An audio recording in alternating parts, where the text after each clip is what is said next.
Phone tapping కేసులో మాజీ మంత్రి హరీష్ రావు రాధాకిషన్ రావుకు హైకోర్టులో ఊరట లభించింది. పంజాగుట్ట పోలీస్ స్టేషన్లో నమోదైన ఫోన్ ట్యాపింగ్ కేసులో ఎఫ్ఐఆర్ కొట్టేసింది హైకోర్టు.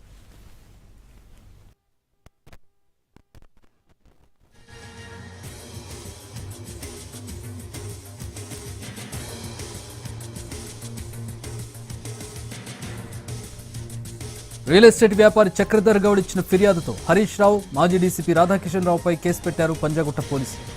దీన్ని క్వాష్ చేయాలని హైకోర్టును ఆశ్రయించారు.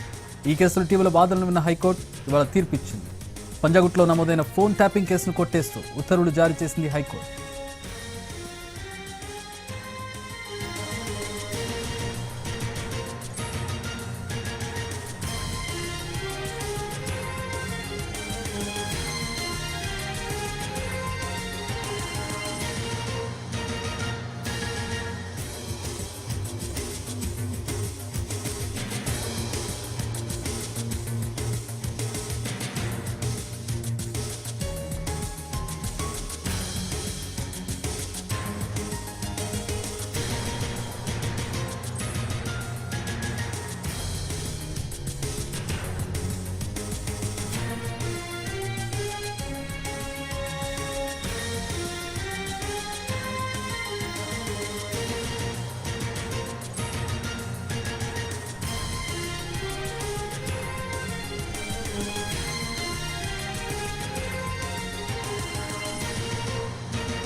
రైట్, దీనికి సంబంధించి మరిన్ని వివరాలు మా ప్రతినిధి శర్మ అందిస్తారు. శర్మ, ఈ హరీష్ రావు అలాగే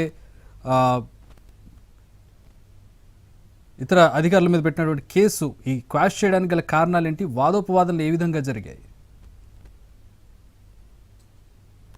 ప్రధానమైనటువంటి ఫోన్ ట్యాపింగ్ కేసులో ఒకటి, ముఖ్యమంత్రి రేవంత్ రెడ్డితో పాటు ఇతర రాజకీయ నాయకులు, జర్నలిస్టులు, జడ్జిలు, వ్యాపారస్తులు వీళ్లను టార్గెట్ చేశారన్న అభియోగానికి సంబంధించి స్పెషల్ ఇన్వెస్టిగేషన్ టీం దర్యాప్తు జరుపుతుంది. అందులో ప్రభాకర్ రావు, అలాగే శ్రవణ్ రావు, ఇతర అధికారులు, మాజీ అధికారులు ఎవరైతే ఉన్నారో వాళ్ళందరూ కూడా నిందితులుగా ఉన్నారు. అదొక కేసు విచారణ. దానికి సంబంధించినటువంటి అంశంలో ప్రస్తుతం ప్రభాకర్ రావు, శ్రవణ్ రావు వీళ్ళిద్దరు అమెరికాలో ఉన్నారని, వారికి రెడ్ కార్నర్ నోటీస్ జారీ చేశారని, దానికి సంబంధించినటువంటి ఉత్సు వాళ్లకు బిగుస్తుంది అనేటువంటి అంశం ఒకటి చాలా తీవ్ర సంచలనం రేకెత్తిస్తుంది. మరొక case phone tapping case Panjagutta police station లో నమోదైనటువంటి కేసు. చక్రధర్ గౌడ్ అనే ఒక వ్యాపారి ఈ కేసు ఫైల్ చేశారు. దీనికి సంబంధించి హరీష్ రావు ప్రోద్బలంతో అప్పుడు టాస్క్ ఫోర్స్ డీసీపీగా ఉన్న రాధాకిషన్ రావు తనను బెదిరించారని, తన ఫోన్ ట్యాపింగ్ చేశారని, తనను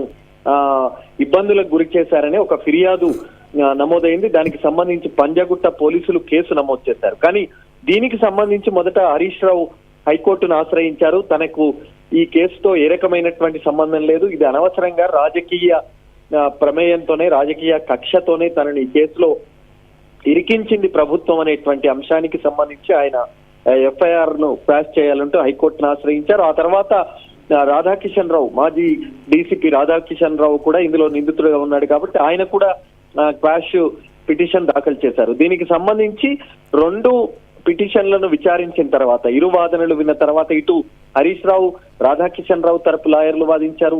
ఈ కేసుతో ఏ రకమైనటువంటి ప్రమేయం లేదు, రాజకీయ దురుద్దేశంతోనే ఈ కేసు నమోదు చేశారని పిటిషనర్ల తరపు లాయర్లు వాదించారు. అటు మరి పోలీసుల తరపున కూడా వాదనలు జరిగాయి. ఇందులో ప్రమేయం ఉంది, ప్రోద్బలంతోనే ఈ రకంగా జరిగింది అనేటువంటి వాదనలు వినిపించారు. కానీ న్యాయస్థానం మాత్రం హరీష్ రావు, రాధాకిషన్ రావు లాయర్ల వాదనలకే మొగ్గు చూపుతూ ఎఫ్ఐఆర్ ను క్వాష్ చేసింది. ఆ పిటిషన్ వాళ్ళు క్వాష్ చేయాలని అభ్యర్థించిన ఆ ఎఫ్ఐఆర్ ను క్వాష్ చేసింది. నిజంగా ఇది ఇప్పుడున్న పరిస్థితుల్లో హైకోర్టు హరీష్ రావుకు, రాధాకిషన్ రావుకు పెద్ద ఊరట కలిగించిందని చెప్పాలి. Thanks for the update Sharma.